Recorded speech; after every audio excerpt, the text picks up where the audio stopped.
Hello दोस्तों, इस video में मैं आपसे लिटरेरी मूवमेंट्स के बारे में बात करने जा रहा हूँ।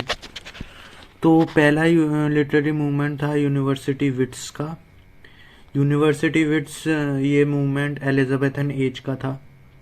ये सिनेका से इन्फ्लुएंस्ड था और मेजर ऑथर्स थे Christopher Marlowe, Thomas Nashe, Robert Greene, George Peele, Thomas Lodge, John Lyly और थॉमस निट।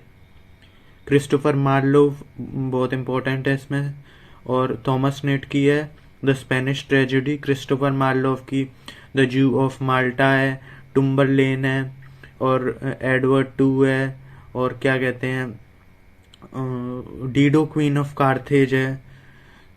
तो ये इम्पोर्टेंट वर्क्स हैं। और फिर ये आ गए यूनिवर्सिटी विट्स। यूनिवर्सिटी विट्स अब ये जॉर्ज सेंट्सबरी ने कॉइंड किया था। यूनिवर्सिटी विट्स बेसिकली वो ऑथर्स हैं जिन्होंने अपनी मतलब स्टडी यूनिवर्सिटी से की थी, और मतलब ये सारे मतलब यूनिवर्सिटी से हैं एक्सेप्ट थॉमस किड। तो Christopher Marlowe, Thomas Nashe, Robert Greene, George Peele और थॉमस लॉज और जॉन लिली, ये सब या तो ऑक्सफोर्ड से हैं या कैम्ब्रिज से हैं। थॉमस निड के पास कोई डिग्री नहीं थी, पर वो इंक्लूड होता है यूनिवर्सिटी विट्स में। तो यूनिवर्सिटी विट्स एलिजाबेथ एज का है। ये इन्फ्लुएंस सेनेका से इन्फ्लुएंस्ड है, और मतलब 7 राइटर्स हैं इसमें। और क्या कहते हैं, एलिजाबेथ एज 1858 से 1603 तक मतलब है। तो फिर आता है metaphysical poets. Metaphysical poets conceit use करते थे। कंसीट और मतलब ऐसी इमेजरी यूज करते थे। मेटा मतलब बियॉन्ड, और फिजिकल मतलब फिजिक्स, बियॉन्ड फिजिक्स। तो विटी बहुत लैंग्वेज यूज करते थे ये। और जैकोबियन एज में थे ये। जैकोबियन एज 1603 से 1625 तक था। तो जेम्स वन का शासन था तब। याद रखना कि जेम्स वन के पीरियड में बाइबल पब्लिश हुई थी 1611 में, जिसे जेम्स वन की बाइबल कहते हैं। तो फाउंडर था मेटाफिजिकल पोइट्स का जॉन डन। अब जॉन डन को मोनार्क ऑफ विट भी कहते हैं, मोनार्क ऑफ विट, क्योंकि विट, अब मेटाफिजिकल पोइट्स विट से एसोसिएटेड है, क्योंकि वो विट का यूज करते थे बहुत ज़्यादा। विटी मतलब बहुत ज़्यादा कनिंगनेस। तो फिर ये मोनार्क ऑफ विट कहते हैं जॉन डन को। अब जॉन डन ने जॉन डन ने नहीं, ये सैमुअल जॉनसन ने कॉइंड किया था मेटाफिजिकल पोइट्स अपने वर्क में lives of most eminent poets. तो मेजर पोइट्स हैं, मेटाफिजिकल पोइट्स हैं जॉन डन मेन है, फाउंडर है। और फिर George Herbert, Andrew Marvell, Richard Crashaw, Abraham Cowley और हेनरी वॉन। तो ये 6 याद रखना। तो हमने 2 कर लिए, university wits, Elizabethan age, metaphysical poets, Jacobean age. Elizabethan age 1558 to 1603, Jacobean age 1603 to 1625। अब आते हैं कैवेलियर पोइट्स। कैवेलियर पोइट्स को सन्स ऑफ बेन भी कहते थे। कैवेलियर पोइट्स थे Robert Herrick, Richard Lovelace, Thomas Carew और जॉन सकलिंग। तो ये 4 थे। फिर आता है KitKat club. KitKat club 1690s का है। रिचर्ड स्टील और जोसेफ एडिसन इससे एसोसिएटेड है। विलियम कॉन्ग्रेव और जॉन वैनब्रू भी। विलियम कॉन्ग्रेव का the way of the world बहुत ज़्यादा इंपॉर्टेंट है, 1700 का है। और फिर द ब्लू स्टॉकिंग्स। तो ब्लू स्टॉकिंग्स 18th सेंचुरी की एजुकेटेड वुमेन राइटर्स थी, मतलब का ग्रुप था। इसमें आती थी एलिजाबेथ मोंटेग, एलिजाबेथ वेसी, फ्रांसिस बर्नी, फ्रांसिस बोस्कावेन और हाना मेयर और सुजान कैंटल्यूरी। और मेल विजिटर्स थे इसमें सैमुअल जॉनसन, होरेस वेलपोल, और होरेस वेलपोल ने कासल ऑफ एट्रांटो लिखी थी। जेम्स बॉसवेल, सैमुअल रिचर्डसन और डेविड गैरेक। फिर मतलब ये ब्लू स्टॉकिंग्स है। और फिर आता है प्री रोमांटिक्स। प्री रोमांटिक्स में ऑथर थे William Cowper, Thomas Gray, George Crabbe और विलियम कॉलिंस। तो थॉमस ग्रे ने का इम्पोर्टेंट वर्क है an elegy written in a country churchyard. ये बहुत इंपॉर्टेंट है नेट के पॉइंट ऑफ व्यू से। तो Cowper, Gray, Crabbe, Collins. William Cowper, Thomas Gray, George Crabbe और विलियम कॉलिंस, प्री रोमांटिक्स। अब आते हैं transitional poets. Thomas Gray, Robert Burns, William Blake, ये प्रिकर्सर थे रोमांटिसिज्म के। Romantic age 1798 to 1837। अब आते हैं लेक पोइट्स। लेक पोइट्स एक लेक थी, उसके पास जो पोइट्स थे उसको लेक पोइट्स कहते थे इंग्लैंड में। तो lake poets were a group of English poets who all lived in the lake district of England in the first half of 19th century. First half of 19th century 1798 to 1837 है। तो मतलब उसमें romantic age में। तो as a group they followed no single school of thought और literary practice then known. तो ये है। तो फिर लेक पोइट्स में आते हैं विलियम वर्ड्सवर्थ और सैमुअल टेलर कोलरिज। ये दोनों अर्ली रोमांटिक्स हैं। और लेट रोमांटिक्स में वो आते हैं पीवी शैली और जॉन कीट्स और लॉर्ड बायरन। फिर William Wordsworth, Samuel Taylor Coleridge, Robert Southey, Charles Lamb और थॉमस डिकिंसी, ये लेक पोइट्स हैं। विलियम वर्ड्सवर्थ का लिरिकल बैलेड इम्पोर्टेंट है, प्रिल्यूड भी इम्पोर्टेंट है। और क्या कहते हैं रॉबर्ट सैमुअल टेलर कोलरिज का कुबला खां इम्पोर्टेंट है। और rhyme of the ancient mariner important है। अब कॉकनी स्कूल में जॉन कीट्स, विलियम हैजलिट और ले हंट, ये तीनों आते हैं। और फिर आता है ऑक्सफोर्ड मूवमेंट और the Oxford movement. The Oxford movement was movement of high church members of the Church of England which began in 1830s। 1830s में मूवमेंट बिगेन हुआ। चर्च जो मेंबर्स थे उनका जो मूवमेंट था ये। लीडर्स थे John Henry Newman, Richard Hurrell Froude FROUDE और जॉन केबले KEBLE और एडवर्ड प्यूजी PUSEY। अब आता है ट्रांसेंडेंटलिज्म। लास्ट ऑडियो में मैंने बोला था ट्रांसेंडेंटलिज्म मतलब ट्रांसेंड मतलब परे जाना, किसी के बियॉन्ड जाना। तो ट्रांसेंडेंटलिज्म फिर इन्वॉल्व्स रोमांटिसिज्म और मतलब मैगजीन एसोसिएटेड है इसके साथ, उसे कहते हैं डायल। और ये नॉन कन्फर्मिस्ट थे, मतलब ऑर्गेनाइज्ड रिलीजन में विश्वास नहीं करते थे। और ये कहते थे कि each person carries a universe within itself, कि हर इंसान के अंदर एक ब्रह्मांड है। इंट्यूटिव थॉट और फोकस ऑन इमेजिनेशन, तो इमेजिनेशन पे फोकस करते थे। RW Emerson, Ralph Waldo Emerson, Henry David Thoreau, Walt Whitman और Margaret Fuller, Amos Bronson Alcott, ये ट्रांसेंडेंटलिज्म से एसोसिएटेड है। वॉल्ट विटमैन अमेरिकन राइटर है और उन्होंने मतलब When the lilacs lost to the dooryard bloom, ये इनका फेमस वर्क है। ओ कैप्टन माय कैप्टन भी है। फिर आते हैं pre Raphaelite brotherhood, drawing from Italian paintings before the period of Rafale. तो इटालियन पेंटिंग से इंस्पायर्ड था ये। और क्या कहते हैं पिछले ऑडियो में भी मैंने बोला था और ये प्री रेफलाइट ब्रदरहुड है। इसमें रॉबर्ट बुचनन ने क्रिटिसाइज किया था और इन्हें फ्लैशी स्कूल ऑफ पोइट्री कहा था।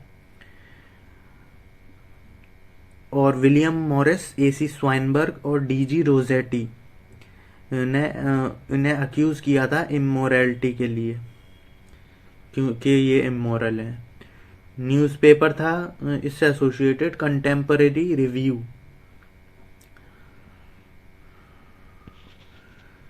अब ये फॉर्म्ड हुआ था 1848 में। डीजी रोजेटी इनका लीडर था, DG Rossetti, pre Raphaelite brotherhood. अब आता है राइमर्स क्लब। राइमर्स क्लब 1890s में था फाउंड, और फाउंडर थे W.B. Yeats, Irish, Ernest Rhys, W.B. Yeats, G.B. Shaw, W.H. Auden और J.M. सिंज। ये चारों आयरिश हैं, तो इस चीज से याद रख लेना, W.B., G.B., W.H., J.M. ये सारे एक्रोनिम हैं। तो W.B. Yeats, G.B. Shaw, W.H. Odean, J.M. Synge. और क्या कहते हैं, W.B. यीट्स को और G.B. शॉ को तो नोबेल प्राइज भी मिला था। G.B. शॉ को 1925 में मिला था, W.B. यीट्स को 1923 में मिला था, और रविंद्रनाथ टैगोर को भी मिला था गीतांजलि के लिए। और रविंद्रनाथ टैगोर डिसाइपल था W.B. यीट्स का, पर उससे पहले मिल गया था रविंद्रनाथ टैगोर को। और रुडयार्ड किपलिंग को रविंद्रनाथ टैगोर से पहले मिला था, वो यंगेस्ट था जिसे नोबेल प्राइज मिला था। और सुली प्रोधोम फर्स्ट था जिसे नोबेल प्राइज मिला था, वो शायद फ्रेंच था।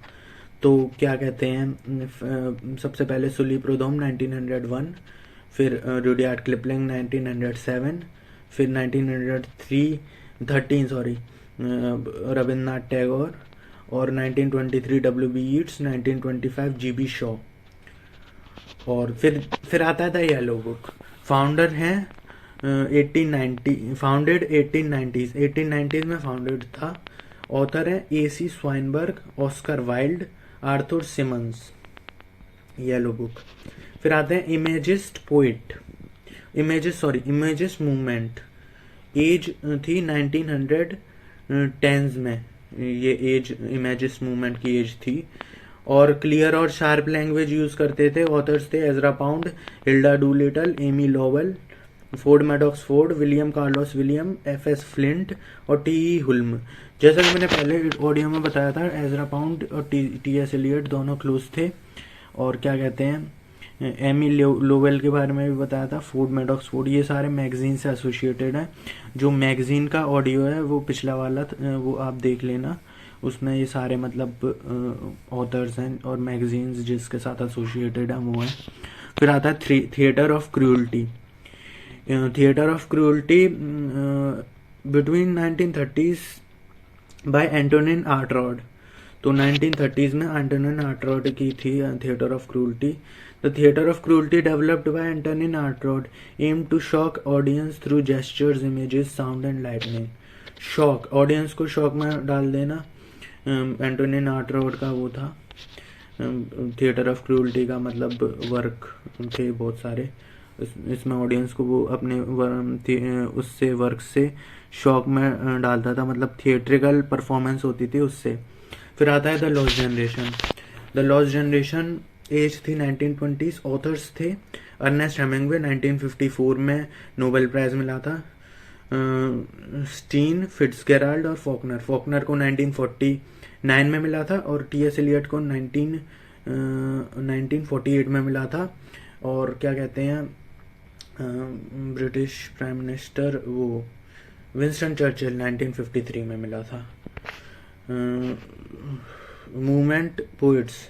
movement was a term coined in 1954 by J.D. Scott। तो J.D. Scott ने टर्म किया था इसे। Anger as a force in 1950s literature had its origin in a group known as the movement। तो एंगर था movement poets में। Anger क्या था, मतलब वर्ल्ड वॉर 2 का ही एंगर था। 1954 में मतलब कॉइंड किया था J.D. स्कॉट ने movement poets. Deeply English in outlook, the movement was a gathering of poets including Philip Larkin, Kingsley Amis, Elizabeth Jenning, Tom Gunn, John Wain, D.G. Enright and Robert Conquest. ये थे movement poets. फिर आती है the beat generation. Beat generation 1950s America term. ये beat generation term coin किया था Jack Kerouac ने, और बीट जनरेशन मतलब होमोसेक्सुअलिटी और ड्रग्स और बी हैप्पी, इन सब चीज़ों पे फोकस करता था। मतलब ये वर्ल्ड वॉर 2 के बाद का समय था। तो फिर मतलब ये 6 हैं बीट जनरेशन में। फिर आता है थिएटर ऑफ अप्रेस्ड। अब जैसे कि एज थी इसकी 1950s और 1960s। Augusto ball Brazilian theatre director था। इसने ये आइडिया दिया था थिएटर ऑफ ऑप्रेस्ड का। और audience should engage in the theatre. He wanted theatre to fight operation etcetera. No catharsis happen as the audience engage in it. So catharsis का concept basically Aristotle ने दिया था। Catharsis purgation of emotions और anagnorisis reversal of fortune of the hero, ये है। Angry young man 1950s। Author Kingsley Amis, John Osborne, Philip Larkin, Colin Wilson, John Wain, Harold Pinter, Alan Sillitoe, Arnold Wesker, John Arden, Edward Bond. ये थे Kingsley Amis, Lucky Jim, और फिर Philip Larkin भी important है। Angry young man 1950s age. Theatre of absurd. Examples Waiting for Godot 1953 Samuel Beckett. अब Samuel Beckett का famous work है Waiting for Godot, जो थिएटर ऑफ एब्सर्ड से associated है। थिएटर ऑफ एब्सर्ड का मतलब लाइफ एब्सर्ड है, लाइफ का कुछ मीनिंग नहीं है। और मतलब ये मिथ ऑफ सिसिफस 1942 में पब्लिश किया था एल्बर्ट कामूस ने एक वर्क, जो कि मतलब वेटिंग फॉर गुडॉट से भी पहले का है। तो उसमें थिएटर ऑफ एब्सर्ड था, उसके बारे में मतलब बताया गया था उसने। तो क्या कहते हैं, play boy of the western world 1907 में पब्लिश किया था J.M. सिंज ने, जो आयरिश था, जो जिसके बारे में मैं पहले भी बता चुका हूँ। तो एबे थिएटर में ये काम करता था J.M. Synge. Play boy of the western world 1907। इसने कंट्रोवर्सी भी क्रिएट की थी बहुत आयरलैंड में, playboy of the western world ने। और ये भी थिएटर ऑफ एब्सर्ड से एसोसिएटेड था। Myth of Sisyphus 1942 by Albert Camus, ये भी थिएटर ऑफ एब्सर्ड से। और Rosencrantz and Guildenstern are dead, ये 1966 में पब्लिश टॉम स्टॉपर्ड के द्वारा, ये भी थिएटर ऑफ एब्सर्ड से। और वेटिंग फॉर गुडॉट जैसा कि मैंने बताया 1953 में सैमुअल बेकेट के द्वारा, ये भी theatre of absurd. Theatre of absurd मतलब लाइफ मीनिंगलेस है। ये वर्ल्ड वॉर 2 के बाद राइटर्स के बीच में ये आइडिया है कि लाइफ मीनिंगलेस है, इसलिए इन्होंने ये लिटरेचर राइट करना शुरू कर दी। Working class poets Tony Harrison. War poets, जब वर्ल्ड वॉर चल रहा था तब ये पोइट्स एक्टिव थे। तो इसमें थे मैथ्यू आर्नोल्ड, जिनका फेमस वर्क है Dover beach. This is the life where ignorant armies clash by night. और सिगफ्राइड ससून, ये सिगफ्राइड ससून वॉर पोइट्स में बहुत इंपॉर्टेंट है। इन्होंने ओपन डिक्लेरेशन वर्सेस वॉर कर दी थी। मतलब ये वॉर पोइट्स बेसिकली वॉर के खिलाफ थे। शर्स्टन ट्रायोलॉजी और memoirs of an infantry officer Siegfried Sassoon का है। तो विल्फ्रेड ओवन, ये भी क्या कहते हैं war poet, joined the army, joined the army. और क्या कहते हैं, डुल्स एट डेकोरम एस्ट प्रो पाट्रिया मोरी, it's an honour to die for the country. ये चीज़ फेक ग्लोरी है, इन्होंने बताया था विल्फ्रेड ओवन ने। अब आता है एंथम फॉर द डूम्ड, ये भी इनका वर्क है। तो ये दोनों वर्क हैं, dulce et decorum एस्ट pro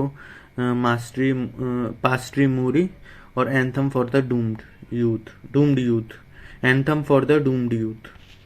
anthem for the doomed youth की ओपनिंग लाइन्स है, what passing bells for these who dies as cattles, what passing bells for these who dies as kettles.